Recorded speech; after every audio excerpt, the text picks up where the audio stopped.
پر محمد والے محمد صلوات.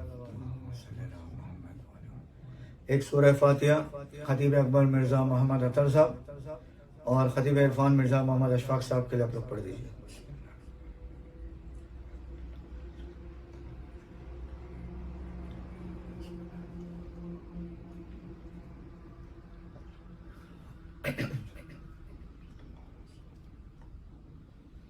بآواز بلند صلوات.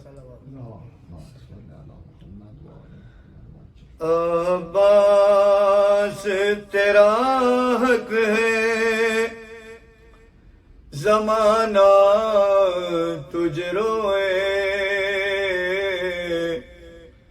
عباس تیرا حق ہے زمانہ تجھ روئے. جب شام و سحر فاطمہ زہرا تجھ روئے. عباس تیرا حق ہے زمانہ تجھ روئے. درالی پہرے پہ ستمگار کھڑا ہے. درالی پہرے پہ ستمگار کھڑا ہے. کیسے تیرے لاشے پہ سکینہ تجھ روئے. کیسے تیرے لاشے پہ سکینہ تجھ روئے. عباس تیرا حق ہے زمانہ تجھ روئے.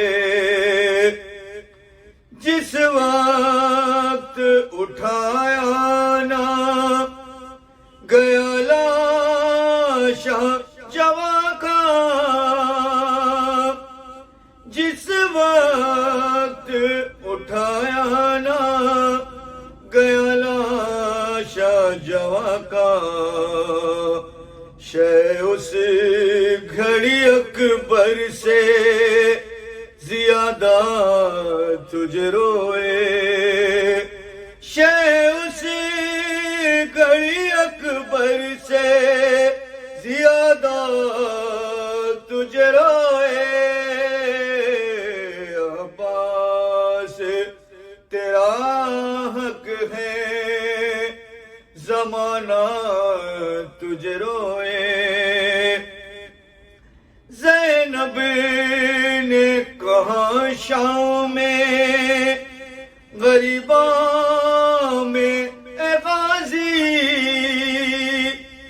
زینب نے کہا شام میں غریباں میں غازی. بے پردہ مجھے دیکھ کے بابا تجھ روئے. بے پردہ مجھے دیکھ کے بابا تجھ روئے. عباس تیرا حق ہے زمانہ تجھ روئے. سجدے کے لیے جب لیا ہاتھوں کا سہارا. سجدے کے لیے جب لیا ہاتھوں کا سہارا. تو سجاد مصلی پہ ہمیشہ تجھ روئے. تو سجاد مصلی پہ ہمیشہ تجھ روئے. عباس تیرا حق ہے زمانہ تجھ روئے.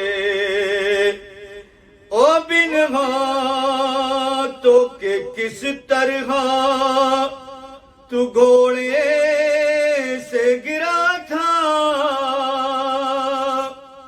بن ہاتھوں کے کس طرح تو گھوڑے سے گرا تھا، یہ سن کے بہت اہل مدینہ تجھ روئے، یہ سن کے بہت اہل مدینہ تجھ روئے،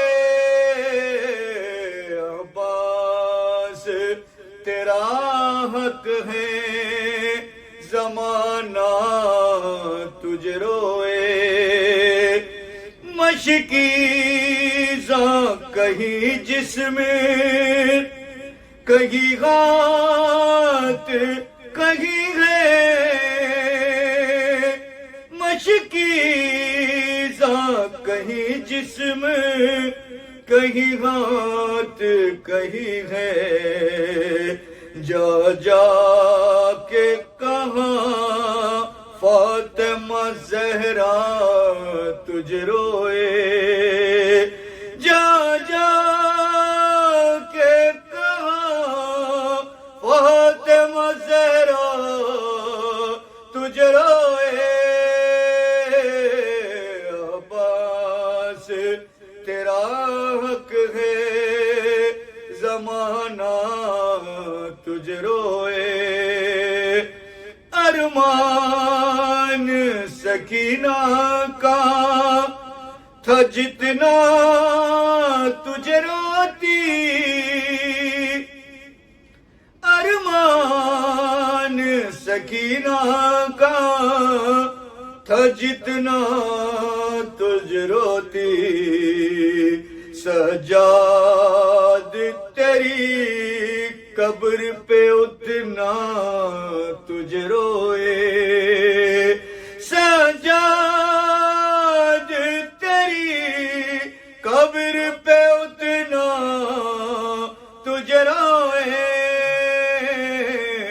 عباس تیرا حق ہے زمانہ تجھ روئے، حسرت ہے کہ غازی ہو لہو آنکھ سے جاری،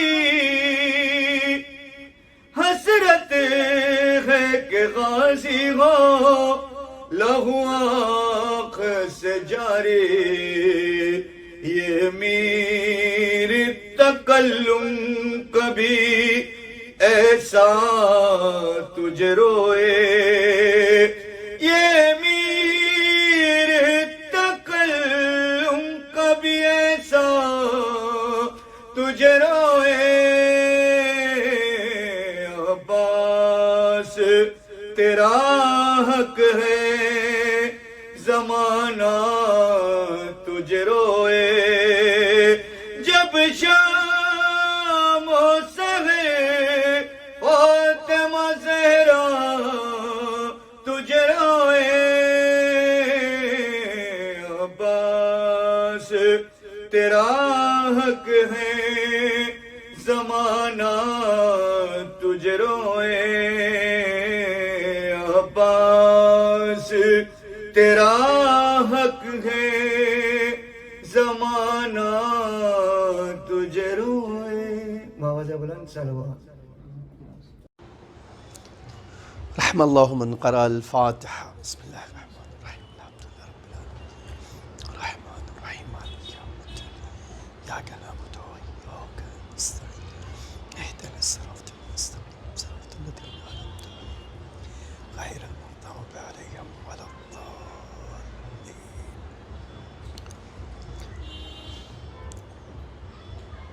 لا حول ولا قوة إلا بالله العلي العظيم۔ أعوذ بالله السميع العليم من الشيطان الرجيم، بسم الله الرحمن الرحيم، الحمد لله الذي لا يبلغ مدحته القائلون، ولا يحصي نعمه العادون ولا يودي حقه المجتهدون الذي ليس لصفته حد محدود ولا نعت موجود ولا أجل ممدود فترى الخلائق بقدرته ونشر الرياح برحمته ووتدا بالصخور ميدان أرضه ثم الصلاة والسلام والتحية والإكرام على بشير النذير والسراج المنير حبيب إله العالمين أبي القاسم المصطفى محمد اللهم صل على محمد وعلى آله الطيبين الطاهرين المعصومين المظلومين الغر الميامين لا سيما الإمام المبين بقية الله في الأرضين الحجة الثاني عشر الإمام المهدي المنتظر صلوات الله وسلامه عليه أما بعد فقد قال الله تعالى في محكم كتابه المجيد وفرقانه الحميد وقوله الحق بسم الله الرحمن الرحيم وقضى ربك ألا تعبدوا إلا إياه وبالوالدين إحسانا ایک صلوات پڑھیے محمد وآل محمد عزیزان گرامی، ایک سورہ حمد اور 3 بار سورہ توحید پڑھ کے ان مرحومین کی روح کو ایصال فرما دیں۔ حاجی سلیم سلطان علی شیوجی، سید محمد علی رضوی فیملی کے مرحومین، نقوی فیملی کے مرحومین، شیوجی فیملی کے مرحومین اور تمام مومنین و مومنات کے لیے ایصال فرما دیں۔ بسم اللہ الرحمن الرحیم قل هو الله احد الله الصمد لم يلد ولم يولد بسم اللہ الرحمن الرحیم بسم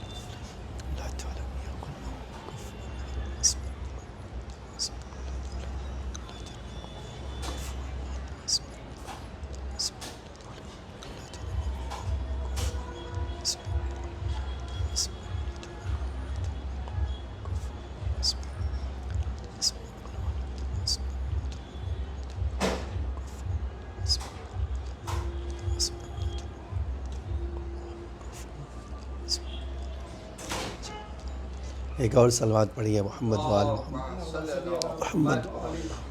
سورہ اسراء کی اس آیت کریمہ میں اللہ تعالیٰ ارشاد فرماتا ہے کہ اللہ کا فیصلہ یہ ہے کہ اللہ کے علاوہ کسی کی عبادت نہ کی جائے۔ وَقَضَىٰ رَبُّكَ أَلَّا تَعْبُدُوا إِلَّا إِيَّاهُ، اللہ کا فیصلہ یہ ہے کہ اس کے علاوہ کسی کی عبادت نہ کی جائے۔ وَبِالْوَالِدَيْنِ إِحْسَانًا، اور والدین کے ساتھ اب احسان کیا جائے۔ جیسے ہی ہم لفظ احسان سنتے ہیں تو اس کے جیسے ہی سنتے ہیں فوراً ذہن میں ایک تصور ہمارے لیے احسان کرنے کا آتا ہے۔ احسان کس کو کہتے ہیں؟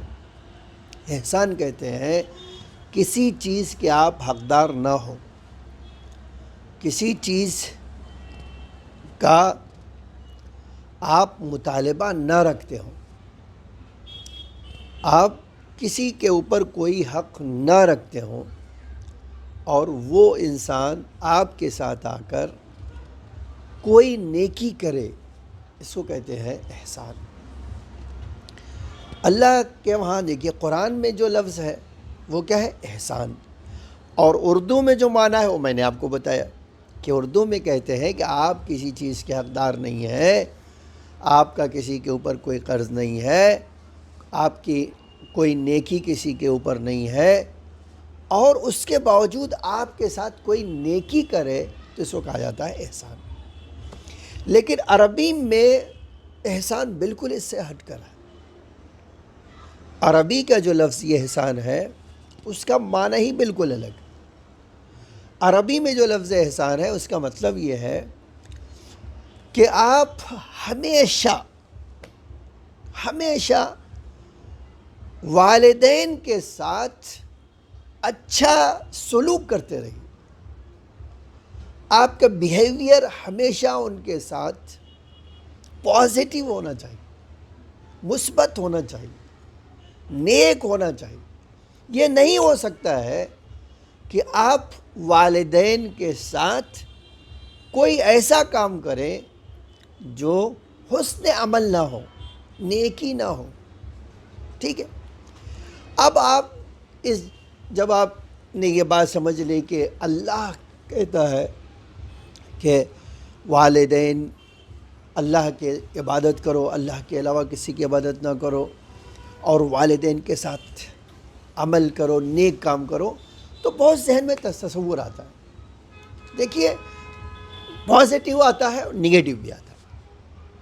پازیٹیو تصور کیا آتا ہے کہ اللہ ہم سے والدین کے ساتھ نیکی کر کے، ٹھیک ہے، یہ جو نیکی اللہ ہم سے کروا رہا ہے والدین کے لیے، اس کا فائدہ کیا ہے، کیا ملے گا اس سے ہمیں. اور اسی کے برخلاف اگر ہم نے نیکی نہیں کیا تو نقصان کیا ہو. ہم نے اگر ان کے ساتھ اچھا سلوک نہیں کیا، اچھی طرح پیش نہیں آئے، تو ہمیں اس کا نقصان کیا ہوگا.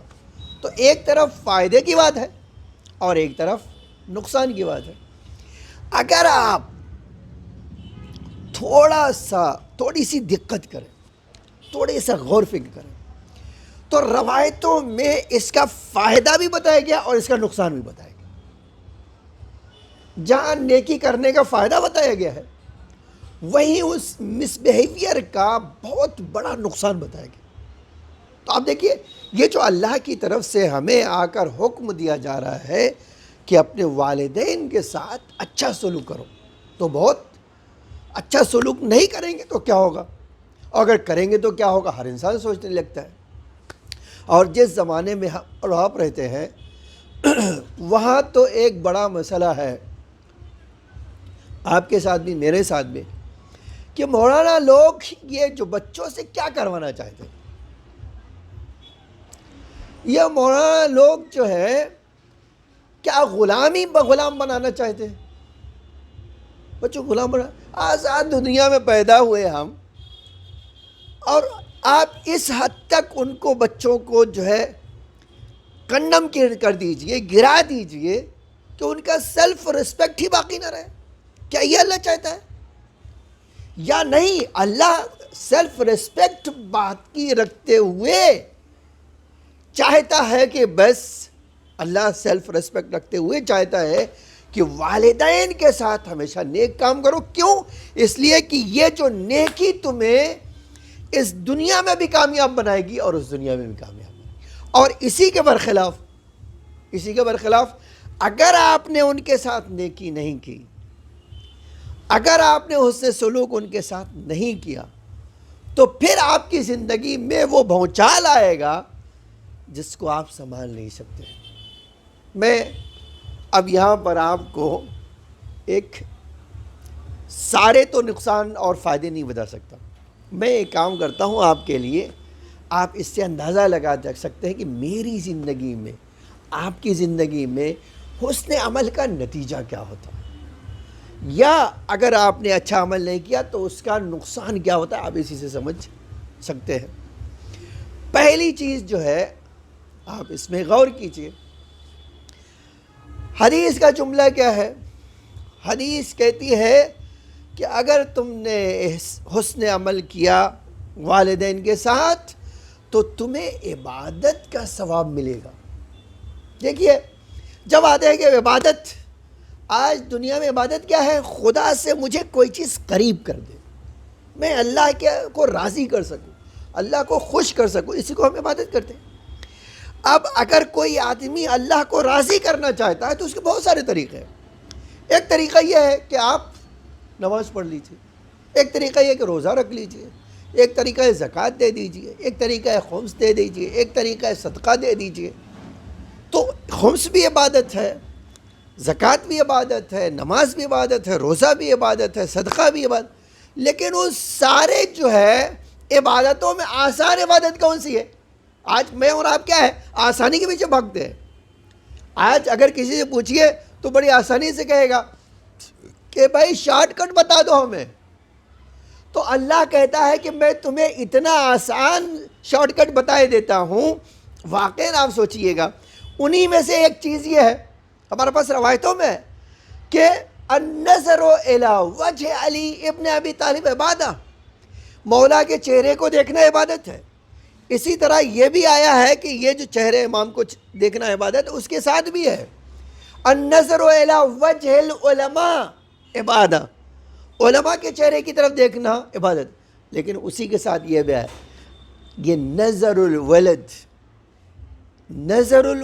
الی والدہما حبا لہما، ایک بیٹے کا ماں باپ کی طرف محبت بھری نگاہوں سے دیکھنا عبادت ہے. آپ دیکھیے، کسی سے پوچھا، ایک بار دیکھ لیا تو عبادت ہو گئی، تو دوبارہ دیکھنے سے، دوبارہ دیکھیں کہ دوبارہ بھی عبادت ہوگی. کہتے 10 بار دیکھو کہ 10 عبادت ہوگی. بالکل اسی طرح سے جیسے کسی نے امام علیہ السلام سے پوچھا بھی 1 بار دیکھا، 10 بار دیکھا، کہتے جتنی بار دیکھو گے اتنی بار عبادت ہوگی. تو اللہ کیا کہہ رہا ہے کہ تمہیں اللہ کا قرب چاہیے، میں تمہارے گھر میں قرب ایسا رکھ دیتا ہوں، جتنی بار دیکھو گے اتنی بار عبادت کرتے ہوئے نظر آؤ گے. ایک صلوات پڑھیے محمد و آل محمد صلی اللہ علیہ وسلم. اور آپ واقعاً اس کا اثر آپ دیکھنا چاہتے ہیں تو بڑی عجیب چیز ہے. لیکن دیکھیے، جب کسی کا مرتبہ بڑا ہوتا ہے، جب کمال انسان بلندی کی طرف جاتا ہے تو ہمیشہ خطرات بھی اتنے ہی زیادہ ہوتے ہیں. جتنا بلند انسان ہوتا ہے اتنا ہی اس کے لیے خطرہ پایا جاتا ہے. اسی لیے اگر ایک طرف عبادت ہے، محبت بھری نگاہوں سے دیکھنا، تو اسی کے برخلاف ہے بغض سے دیکھنا، شکوہ بھری نگاہوں سے دیکھنا، کینے بھری نظروں سے دیکھنا، غصے بھری نظروں سے دیکھنے سے نماز ختم. تو آپ دیکھیے، ایک ہی چیز ہے، اگر محبت سے دیکھیں گے تو یہ ثواب ملے گا، اور اگر جو ہے نفرت سے دیکھیں گے تو سزا بھی ہے. آپ کا اثر، آپ کے اعمال کا اثر جاتا رہے گا. اب میں ایک آپ کو واقعی روایت سنانا چاہتا ہوں، تاریخی واقعہ ہے، آپ کو سنانا چاہتا ہوں. ہمارے وہاں اس صدی میں جو ہم رہ رہے ہیں، ایک عالم اتنے پاکیزہ گزرے ہیں جو امام سے 12 مل چکے تھے. آغا بہاؤالدینی کہتے بڑی تمنا تھی، بڑی ریاضت اٹھا کر حج کرنے کے لیے جب گئے تو وہاں پر ہمیں ملاقات کے لیے بلایا گیا. ایک دن بہاؤالدینی، مولا نے تمہیں بلایا ہے.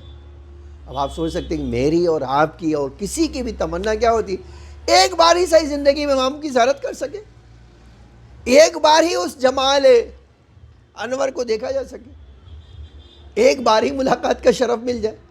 آغا بہاؤالدینی کو بلایا گیا، آؤ تمہیں امام نے تمہیں بلایا. کہاں؟ عرفات کے میدان میں. کہتے ہیں اب تو ہیجان، شوق، ولولہ کہ امام سے ملاقات ہوگی، دیکھیں امام کیا کہیں گے. امام لینا دینا دونوں ہو سکتا ہے، بہت کم لوگ ہیں جو خالی امام کے پاس لینے نہ جاتے ہوں. یہ تو بڑا تصور تھا. خیر، کہتے جب کہا گیا یہ خیمہ ہے، آقا نے اجازت دے دی، آ جائیے، یہ خیمہ ہے امام کا اور آپ کو اجازت ہے، آئیے. کہتے پردہ اٹھایا تو بس امام کا خوبصورت چہرہ دیکھ کر بالکل مبہوت رہ گیا. اصلاً دیکھیے، کسی بھی چیز میں کوئی چیز اتنا اٹریکٹیو ہو کہ انسان بھول جائے کہ میں کھڑا ہوں، کہاں ہوں، کیسے ہوں، بس کہتے آنکھوں سے آنکھیں ہٹی نہیں رہتی چہرے سے. اتنا سلام کیا، جواب آیا. تو جب آیا تھا اپنے آپ میں چوک کرے اور اشارہ ہوا بیٹھو. بیٹھے. کہتے دیکھا اس خیمے میں بہت سارے لوگ بیٹھے، خالی میں ہی نہیں ہوں، بہت سارے. میں تو پیچھے آیا ہوں، ابھی میرے سے پہلے بھی کچھ لوگ ہیں، اور امام سب سے بات کر رہے ہیں، کبھی اس سے بات کر رہے ہیں، کبھی اس سے. کہتے ایک بار میری طرف متوجہ ہے. بہاؤالدینی، ہاں کیا فرما رہے ہیں آپ؟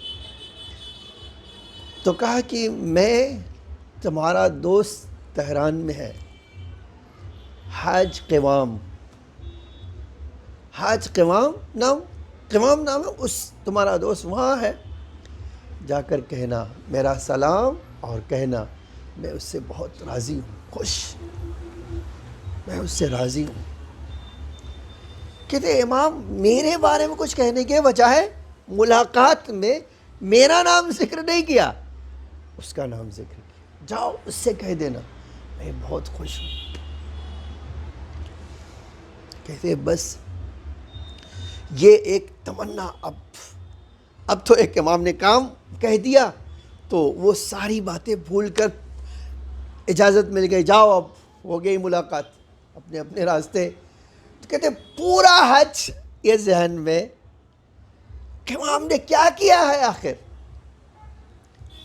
کہ امام مجھ سے بات کر رہے ہیں اور اس کو یاد کر رہے ہیں، اور وہ بھی مکے میں نہیں ہے، وہ تہران میں ہے۔ کیا ہوگا، کیسا آدمی ہوگا، میں تھوڑا سا تو جانتا تھا اس کو، کیا کرتا ہوگا کہ امام کہیں گے میں اس سے راضی ہوں۔ آج واقعی دیکھیے یہ بڑا شرف ہے انسان کا کہ وقت کا امام کہے کہ میں تم سے راضی ہوں۔ میں اور آپ شاید نہیں کہہ سکتے، یہ میرا عمل آپ کا عمل شاید نہ ہو اس طرح کا۔ بہرحال کہتے پورے راستے سوچتا رہا کہ ہوا کیا ہے، کیا کرتا ہوگا۔ کہتے حج سے جیسے ہی پہنچے ایران، پہلا کام کیا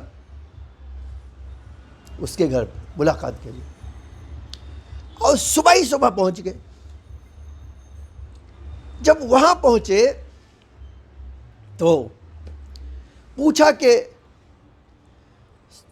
دروازہ کھٹکھٹایا، اندر گئے، اس نے کہا آقا آپ اتنے بڑے، آپ نے ایک پیغام بھیجا ہوتا میں آ جاتا تھا، آپ آئے وہاں سے، آپ بوڑھے آدمی ہیں، آپ مرجع ہیں، آپ مجھے بلانے کے بجائے خدا گئے یہاں۔ کہا نہیں مجھے کچھ کام تھا اس لیے میں آیا ہوں۔ آئیے آقا، آ گئے بیٹھے۔ آقا آپ کو مجھ سے کام ہے؟ کہا ہاں تم سے کام۔ کہا فرمائیے۔ کہا میں یہ جاننا چاہتا ہوں تم کرتے کیا ہو، کیا کرتے ہو تم، تمہارا روٹین کیا ہے، آخر تم کرتے کیا ہو؟ میں تو نارمل انسان ہوں، ایک جو آپ کرتے ہیں، میں بھی نماز پڑھ لیا، روزہ رکھ لیا، ایسے ہی ہوں۔ تو انہوں نے کہا نہیں میں وہ راز جاننا چاہتا ہوں۔ پوچھا کیا آپ جانا، آپ خود بتا دیئے۔ کہا میں نے عرفات میں امام سے ملاقات کی، امام نے کہا کہ میرا سلام کہنا اور کہنا میں اس سے راضی ہوں۔ تو تم کوئی نارمل آدمی نہیں ہو سکتے جس کی بنا پر یہ امام کہہ رہے ہوں کہ میں راضی ہوں۔ کچھ نہ کچھ تمہاری زندگی میں ایسا ہے جس نے تمہارے وجود پر اتنا اثر انداز ہوا ہے، اتنا اثر کیا کہ امام تم کہہ رہا تم ان سے راضی ہے۔ یہ سنا تو کہتے ہیں قوام رونے لگے،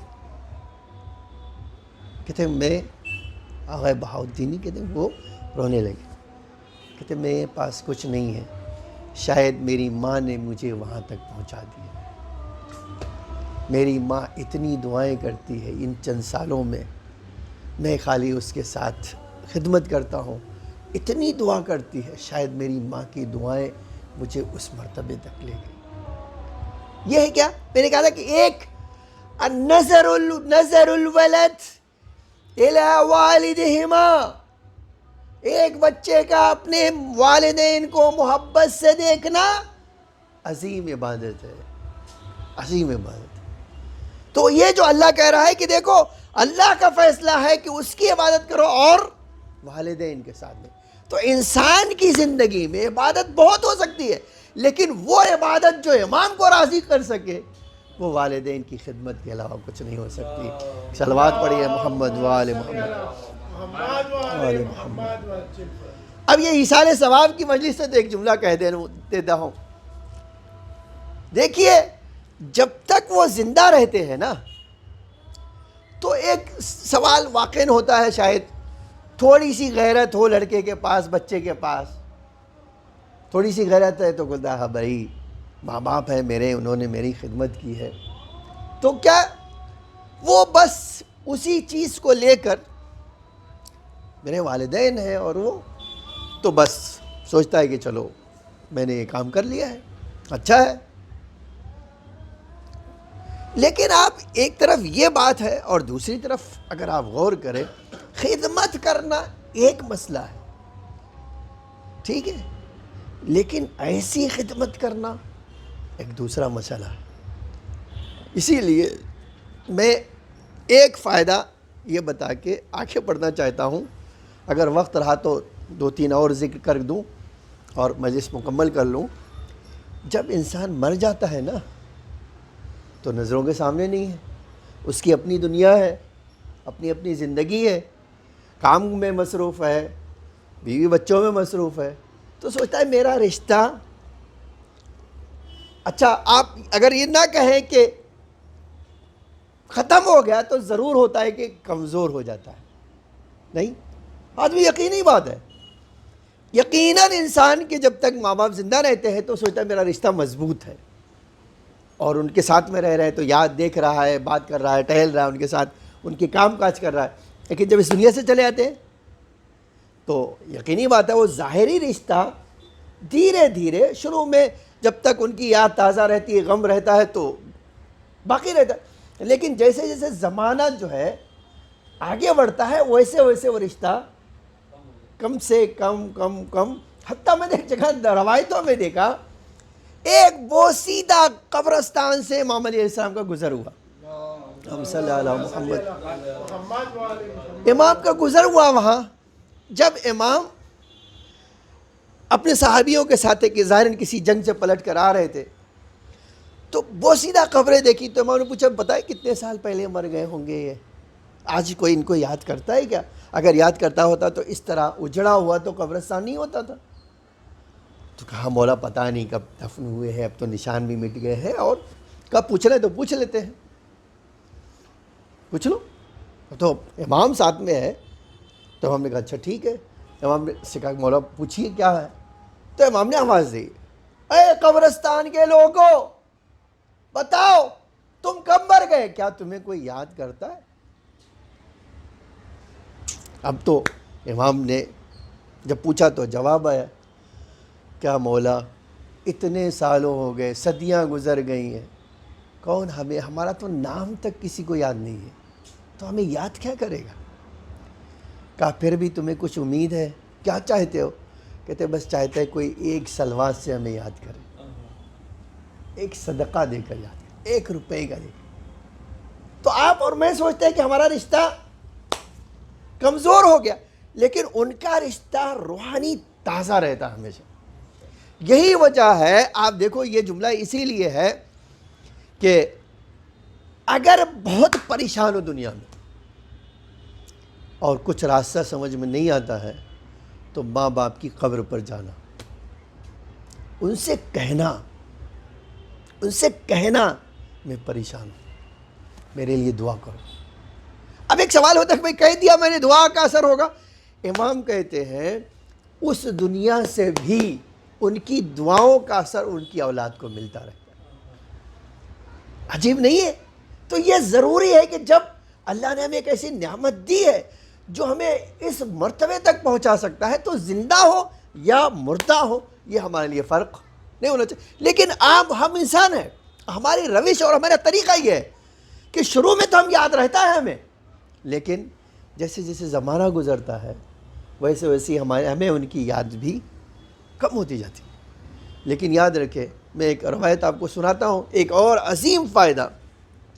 جا رجل الی النبی، ایک لڑکا یا ایک جوان، ایک مرد رسول اللہ کے پاس آیا، اس نے اللہ کے رسول سے کہا ما من، بڑے عجیب جملہ ہے، ما من معصیت ما من ذنب الا عملتہ، اے اللہ کے رسول کوئی ایسا گناہ نہیں ہے جس کو میں نے نہیں کیا ہے، کوئی ایسا گناہ جو آپ کہیں وہ نہیں ہے جو میں نے نہیں کیا ہے، میں نے ہر گناہ کیا ہے۔ حلی توبہ، کیا میرے لیے بھی دروازہ توبہ کھلا ہوا ہے؟ کیا میرے لیے بھی مغفرت کا راستہ کھلا ہوا ہے؟ تو اللہ کے رسول نے کہا ہاں، یہ راستہ تو سب کے لیے کھلا ہوا ہے۔ اللہ نے یہ توبہ کا دروازہ تو ایسا نہیں ہے کہ کسی انسان کے لیے کھولا ہو کسی کے نہیں؟ نہیں، سب کے لیے کھولا۔ تو کہا اللہ کے رسول اب میں توبہ کرنا چاہتا تو کیا کروں؟ تو اس نے جواب دیا کہ اللہ کے رسول میں توبہ کرنا چاہتا تو کیا کہوں؟ اللہ کے رسول نے جواب دیا کیا تمہارے ماں باپ میں سے کوئی زندہ ہے؟ آپ دیکھیے، یہ نہیں کہا کہ اس تصویر ہے کہ استغفار پڑھو، استغفر اللہ کہو۔ میں ہمیشہ ایک جملہ کہتا ہوں، سجدے میں جاؤ تو تھپڑ منہ پہ مار لو، سارے گناہ مٹ گئے، جو آج ہمارا طریقہ ہے۔ آپ ایک کسی مسجد میں چلی جائیے، بڑے سے بڑے لوگوں کو دیکھے کہ آئے سجدے سے اٹھایا ہے، سجدے میں منہ پہ ایک دو تھپڑ مار لیا، اس کا مطلب وہ توبہ ان کی پوری ہو گئی، اور آگے آپ، یہ طریقہ ہے ہمارا۔ لیکن اللہ کا رسول کیا کہہ رہا ہے؟ تمہارے پاس اگر گناہ اتنے زیادہ ہیں کہ کوئی ایسا گناہ نہیں ہے جو تم نے نہ کیا ہو، تو میں تم سے پوچھوں گا تمہارے ماں باپ میں سے کون زندہ ہے، دونوں یا ایک؟ تو اس نے کہا نہیں اللہ کے رسول میرے پاس ایک ہی زندہ ہے، ایک نہیں ہے۔ کوئی کون زندہ ہے، ماں یا باپ؟ تو اس نے کہا نہیں اللہ کے رسول میرا باپ زندہ ہے، میری ماں زندہ نہیں ہے۔ عجیب جملہ فرمایا، کہا اگر تمہارا باپ زندہ ہے تمہاری ماں زندہ نہیں ہے تو کوئی مسئلہ نہیں ہے، جاؤ اپنے باپ کے ساتھ نیکی کرو، اللہ تمہارے ہر گناہ کو مٹا دے گا۔ اللہم صلی علی محمد و آل محمد۔ آپ دیکھیں واقعاً کتنا عجیب بات نہیں ہے کہ اللہ نے ان ماں باپ کی صورت میں کتنی عظیم نعمت رکھی ہے کہ یہ ماں باپ کے ساتھ نیکی اس کے گناہوں کو مٹاتی رہتی، گناہوں کو دھلتی رہتی۔ کتنی عجیب بات ہے۔ آج کبھی سوچئے گا گناہوں سے معافی کی جو ہے نا شرائط بڑی سخت ہیں۔ آپ خالی 7 شرطیں خالی امام علیہ السلام جو گناہوں سے معافی مانگنے کے لیے نہج البلاغہ میں بتائیے نا، پڑھ لیجیے، شاید 1-2 بھی فل نہ کر سکے ہم، لیکن اللہ نے کیا راستہ بنایا ہمارے لیے کہ گھر میں والدین ہیں ان کے ساتھ نیکی کرو، یہ تمہارے گناہوں کو دھل دیں گے، جب جاؤ گے تو اس دنیا سے پاک و پاکیزہ جاؤ۔ یہ ایک فائدہ، اور اسی کے مقابل میں بھی ہے، سنا میں نے کہا تھا کہ آپ کو اسی کے مقابل میں بھی ہے، وہ کیا ہے؟ عجب جملہ ہے کہ ماں باپ کی اذیت، ماں باپ کے لیے تکلیف کا سبب اس دنیا میں ذلیل کیا بغیر انسان کو اٹھنے نہیں دے۔ اس دنیا سے جائے گا ہی نہیں انسان جب تک کہ وہ ذلیل نہ ہو جائے۔ ان کی ناراضگی جب تک انسان کو ذلیل نہیں ہو کر لے گی اس وقت تک اس دنیا سے وہ جائے گا نہیں۔ یہ ایک اور فائدہ ذکر کرتا ہوں، آپ دیکھو کتنا عجیب ہے، ہم سب کی عادت ہے، واقعاً عادت ہے یہ، اور یہ اچھی عادت بھی ہے، اس میں کوئی ڈاؤٹ نہیں کہ اس میں اچھی عادت نہیں ہے، بالکل اچھی عادت ہے۔ وہ کیا ہے؟ موبائل بھی جب سے آ گیا ہے موبائل پہ بھی آتا ہے، اور ویسے تو آتا ہی تھا پہلے تھوڑا، اور اب تو موبائل پہ لکھ دیا التماس دعا، ایک میسج ڈالا 100 آدمی کو پہنچ گیا التماس دعا، ٹھیک ہے؟ تو ایک تو اب غیر مستقیم اس کو راستہ کہتے ہیں، بھائی ایک بار آپ نے لکھ دیا بھیج دیا التماس دعا، اور لیکن اس کے برخلاف ہمارے وہاں یہ بھی ہے۔ مثلا آپ دیکھو ایک عجیب بات ہے، امام فرماتے تھے جب صدقہ کسی کے ہاتھ پہ رکھنا تو کہنا دعا کرو۔ آپ دیکھو عجیب بات نہیں ہے، صدقہ کسی کے ہاتھ پہ رکھنا تو کہنا میرے لیے دعا کرو۔ اور ہم کیا سمجھتے ہیں؟ فقیر، اور ہم تو رازق بن گئے اس کے، تو آپ اس سے کہیں گے کیسے؟ لیکن روایتوں میں ہے کہ اگر آپ ایسا کر رہے ہو تو یہ دعا کرنے کے لیے ہے نا۔ میں نے کہا اسے ہر مومن جب ایک دوسرے سے ملے تو اس کے لیے دعا کرے، یہ اچھا کام ہے یہ، میں نے کہا۔ لیکن عجیب بات ہے، میں نے روایت کا جملہ دیکھا، دیکھو کتنی عجیب بات ہے کہ اللہ کا رسول کہتا ہے کہ ان سب دعاؤں میں بوڑھے ماں باپ، ایک گھر میں کسی بھی گھر میں ایک بوڑھے ماں باپ جو ہوتے ہیں، عجیب ہے روایت کا جملہ، کہتے ہیں ان کی دعا بالکل اس نبی کی دعا ہے جو اپنی امت کے لیے ہوتی۔ یہ بڑی اچھی بات ہے، بوڑھے ماں باپ کے جو گھر میں ہیں ان کی دعا اپنی اولاد کے لیے اس طرح ہے جیسے ایک نبی اپنی امت کے لیے دعا کرتا ہے۔ اب آپ بتائیے، اگر میں جو ہے ایک نبی سے کہوں دعا کرو میرے لیے، دعا قبول ہوگی یا ریجیکٹ ہوگی؟ یقینی بات ہے دعا قبول ہوگی۔ تو آپ دیکھیں اتنا مرتبہ اللہ نے رکھا کہ اگر وہ بوڑھے ہیں تم ان کی خدمت کر رہے ہو تو ان سے کہو کہ میرے لیے دعا کرو، اس لیے کہ ان کی دعا ایک نبی کی دعا کی طرح ہے جو اللہ ریجیکٹ نہیں کرتا ہے۔ یہ بڑی عجب چیز ہے، اور حیرت تو یہ ہے، عجیب چیز یہ ہے کہ ہمارے گھر میں جب اس طرح کی چیز ہوتی ہے تو ہم ہر غیرے سے کہیں گے دعا کرو، لیکن انہی سے نہیں کہیں گے دعا کرو۔ پریشانی آئے گی، ہم کسی اور سے کہیں گے، اپنے عالم سے جا کے کہیں گے مول صاحب ہمارے لیے دعا کر دینا، فلاں مسجد میں جائیں گے کہیں گے اماں یجیب پڑھوا دو، وہ فلاں سے ملاقات، سب کریں گے، لیکن ایک بار نہیں کہیں گے اس بوڑھے ماں باپ سے کہ ہمارے لیے دعا کرو۔ ہم اس طرح کے انسان ہیں۔ یہ ایک عجیب چیز ہے، اسی لیے کہا، اللہ کہہ رہا ہے میری عبادت کے بعد تمہیں سب سے زیادہ جو تمہاری زندگی میں عمل ہے وہ ماں باپ کے ساتھ نیکی کرنا ہے، ان کو کبھی نہیں بھولنا۔ اور ایک اور فائدہ ذکر کر کے بات سمیٹ لیتا ہوں، اور آپ سوچئے گا یہ کہ جناب موسیٰ نے ہمارے پاس روایتوں میں ہے، ایک دن سورہ حج پڑھ لیجئے، یا ایھا الناس اتقوا ربکم ان زلزلۃ الساعۃ شیء عظیم، اے لوگو جان لو قیامت بہت بھیانک ہونے والی ہے۔ اب کتنی بھیانک ہونے والی ہے؟ خود اللہ کہہ رہا ہے کہ بھیانک ہونے والی ہے۔ تو دنیا میں کوئی کہے بھیانک کو ایک الگ مسئلہ ہے، اللہ کہہ رہا ہے کہ یہ قیامت بہت تمہارے لیے خطرناک ہونے والی ہے، تم جان لینا۔ پوچھے کیا ہوگا؟ اِنَّا زَلْزَلَةَ السَّاعَةِ شَيْءٌ عَظِيمٌ یَوْمَ تَرَوْنَهَا، جب تم دیکھو گے کیا ہو رہا ہے، ہر طرف سے لوگ چیخ و پکار میں مبتلا ہیں، ہر طرف سے لوگ تڑپ رہے ہیں، درد سے بلک رہے ہیں۔ اے اللہ یہ کیسی صورتحال ہے؟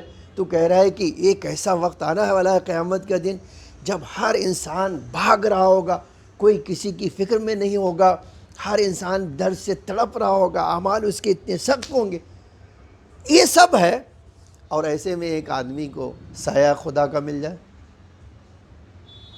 آپ دیکھیے جہاں ہر آدمی دوڑ رہا ہو وہاں ایک آدمی ایسا ہو جس پہ اللہ کا سایہ ہو، نہیں؟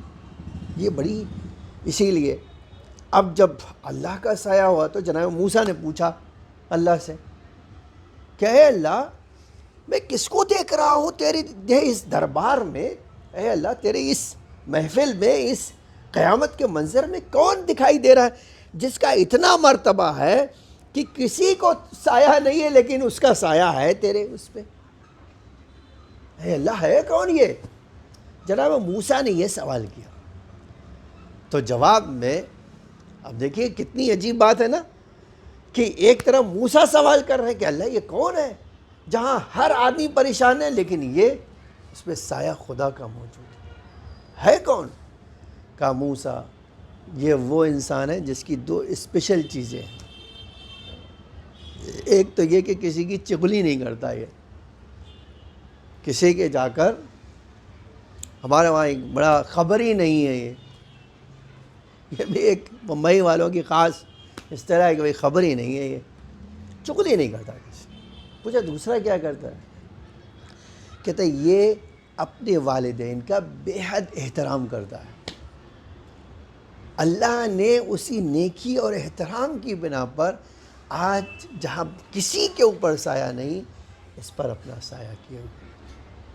آپ دیکھیں اسی کو کہا جاتا تھا کہ ماں باپ کے ساتھ نیکی انسان کو کن کن اثرات کا مالک بنا دیتی ہے، کن کن جو ہے فائدے کو اس کی زندگی میں لے کر آتی ہے۔ لیکن افسوس جہاں بچوں کی شکایت ہے ماں باپ کو، نہیں ماں باپ کو شکایت ہے۔ آج بہت سارے ہماری زندگی میں، آپ کی زندگی میں اس طرح کی چیز ہے جب ہم انالائز بھی نہیں کرتے ایسا ہو کیوں رہا ہے۔ انہی میں سے ایک چیز روزی ہے، کہتے تھے ماں باپ اگر دعا کریں گے کوئی چیز ایسی نہیں رکاوٹ جو تمہارے لیے دور نہ ہو جائے، لیکن ان کی دعائیں لے لینا۔ آپ دیکھیں یہ دعا ماں کی کیسی ہوتی ہے۔ واقعاً عجیب نہیں ہے کہ کربلا میں امام حسین نے حر کے لیے یہ جملہ جو کہا، اس کی ایک ہی وجہ ہمارے علماء کہتے ہیں، حر کی ماں کی دعا حر کے ساتھ چل رہی تھی، اور اس کو احساس بھی تھا، اس کو اس بات کا احساس بھی تھا۔ اسی لیے جیسے ہی امام نے ماں کا نام لیا اس نے سر جھکا لیا، اس نے کہا فرزند رسول، دنیا کا کوئی آدمی اگر میری ماں کا نام لیتا تو میں پلٹ کر اس کی ماں کا نام لیتا تھا، لیکن ہائے آپ کی ماں زہرا ہے اور میری ماں اس کی کنیز ہے، میں کیسے یہ کام کر سکتا ہوں؟ اور عجیب ہے کہ جب امام کے پاس آیا تو امام نے سینے اٹھایا، بازو پکڑ کر سینے سے لگایا اور ایک جملہ فرمایا، اور تیری ماں نے کتنا اچھا نام رکھا تھا، اللہ نے تجھے اس دنیا میں بھی آزاد کیا ہے اور قیامت میں بھی آزاد ہے۔ آپ دیکھیں ایک ماں کی دعا کس حد تک انسان کی زندگی میں آخری لمحے تک اس کی زندگی میں اثر انداز ہوتی ہے۔ باپ کی دعا اس کی زندگی میں آخری وقت تک، حتیٰ ہمارے پاس بعض روایتیں ہیں نسلوں تک اثر انداز ہوتی، کئی جنریشن تک اس کا اثر پایا جاتا۔ عزیزان گرامی، ماں باپ ایک نعمت ہے، انہی نعمت میں سے ایک امام ہمارے لیے ماں باپ کا درجہ رکھتا ہے، اور باپ بھی، ہر باپ میں ایک خصوصیت ہوتی ہے، لیکن حسین جیسا باپ کسی کا ہو تو اس کی خصوصیت اور عجب ہوگی۔ آپ سوچیں جب عام ماں باپ اتنی اپنے اولاد سے محبت کرتے ہیں تو حسین کی محبت اپنی اولاد سے کیسے ہوگی؟ اسی لیے بڑا عجب مقتل کا جملہ ہے، امام نے کربلا میں 3 بار صدائے استغاثہ بلند کیا، ہر ایک بار کچھ نہ کچھ ہوا، اور تاریخ کہتی جب گھوڑے پہ ذوالجناح پہ بیٹھ کر میدان کربلا میں آئے آخری رخصت کے لیے تو آواز دیا، حل من ناصر ینصرنا، حل من مغیث یغیثنا، حل من ذاب من یذب عن اہل البیت۔ کہتے امام کی یہ آواز تھی کہ خیمے میں بلند آواز سے سیدانیوں کی گریہ کرنے کی آواز آنے لگی، مولا گھوڑا دوڑا کر آئے، آواز دیا، بہن میں زندہ ہوں، ابھی رونے کا سبب کیا ہے؟ آپ دیکھیں یہ جملہ بڑا عجیب تھا امام کا، بہن میں زندہ ہوں ابھی کیوں رو رہی ہو؟ اس کا مطلب یہ ہے بہن جب اس دنیا سے چلا جاؤں تو رونا تمہارا حق بنتا ہے، تمہیں رونا چاہیے، لیکن اے بہن میں زندہ ہوں ابھی آپ گریہ نہ کریں۔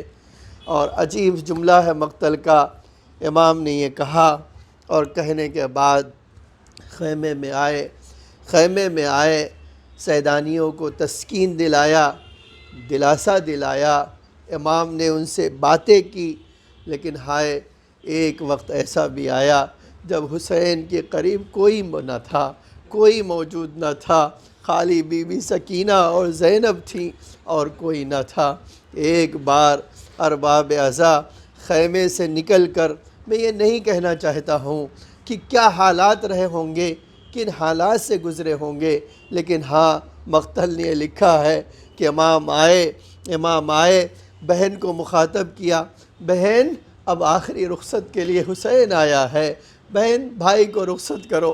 بڑا مقتل کا جملہ عجب ہے، ایک بار بائیں پھیلائی، امام سے قریب گئی، لپٹ کے کہا بھیا میں تمہیں جانے نہیں دوں گی، بھیا آپ ہی میرا تنہا سہارا ہے، ان سیدانیوں کو کون دیکھے گا؟ بعض روایتوں میں ہے 7 بہنیں امام کی تھی، 4 کر لیتی ہے، بھیا میں تمہیں جانے نہیں دوں گا، لیکن ہاں اسی وقت میں تھا کہ امام نے ایک بار بی بی کی سینے کی طرف اشارہ کیا، ہاتھوں کو اٹھایا، اے اللہ میری زینب کو سکون عطا کر دے، اگر میں اس طرح چلا گیا یہ قافلہ لے کر زینب کس طرح جائے گی؟ ارباب عزا دعا قبول ہوئی، ایک بار بی بی نے چھوڑا، کہا بھیا جانا ہے جاؤ خدا حافظ، ایک بار ہم سے اور اپنا دیدار کرا دو۔ حسین نے بہن کو دیدار کیا، خیمے کی طرف بڑھ رہے تھے، عجب جملہ فرمایا، کہا زہرا کے لال دھیرے دھیرے چاہیے، تھوڑی دیر اور بہن دیکھنا چاہتی ہے۔ لو ارباب اعزا، امام کے قدم آہستہ ہوئے، مخدر خیمے سے باہر آئے۔ اب ایک بار ذوالجناح تو کھڑا ہے، لیکن نہ اکبر موجود ہے جو سہارا دے کر سوار کرے، نہ عباس موجود ہے جو سہارا دے کر سوار کرے، نہ قاسم موجود ہے جو دو زانو آ کر بیٹھے اور امام سوار ہو۔ اب میدان کربلا میں دیکھا، ارے کبھی دائنی طرف دیکھا، کبھی بائیں طرف دیکھا، آواز دیا یا فرسان الحجا، ارے میرے شیروں تمہیں کیا ہو گیا؟ تمہارا آقا میدان میں جانا چاہتا ہے، کوئی سوار کرنے والا نہیں۔ ایک بار بہن نکلی، کہا بھیا گھبراؤ نہیں، اگر کوئی سوار کرنے والا نہیں، یہ بہن تمہیں اپنے ہاتھوں سے سوار کر۔ لا لعنت اللہ علی القوم الظالمین، سیعلم الذین ظلموا ای منقلب ینقلبون۔ الہی بحق زہرا و ابیہا و بعلہا و بنیہا وسر المستودع فیہا بعدد ما حاط بہ علمک۔ اے اللہ، ہمارے اس مختصر سی عزاداری کو قبول فرما۔ اے میرے معبود، جس مرحوم کی ایصال، جن مرحومین کی ایصال ثواب کی مجلس سے اللہ ان سب کے گناہوں کو معاف فرما، ان کے درجات کو بلند سے بلند تر فرما، انہیں جوار ائمہ میں جگہ عطا فرما۔ اے اللہ، تمام مومنین کو اس آفت و بلا سے محفوظ فرما۔ اے اللہ، جو بیمار ہیں انہیں شفاء عاجل و کامل عطا فرما، ہمارے گناہوں کو معاف فرما، ہمارے مختصر سے اعمال کو قبول فرما۔ اے اللہ، ہمیں نور آل محمد سے مزین فرما، وارث زہرا کے ظہور میں تعجیل فرما، ہم سب کو آقا کے حقیقی غلاموں میں شمار فرما۔ اے اللہ، اس دنیا میں نور آل محمد اور آخرت میں شفاعت اہل بیت نصیب فرما۔ شیعان علی جہاں بھی ہوں، ان کی جان و مال، عزت آبرو کی حفاظت فرما۔ اے اللہ، اسلام کے پرچم کو سربلند فرما، کفر و نفاق کے پرچم کو سرنگوں فرما۔ اے اللہ، جس مرحوم کے ایصال ثواب کی مجلس، اے اللہ ان سب کو صبر جمیل عطا فرما۔ ربنا تقبل منا، ایک سورہ حمد اور 3 مرتبہ سورہ توحید پڑھ کر ان مرحومین کی روح کو ایصال فرما۔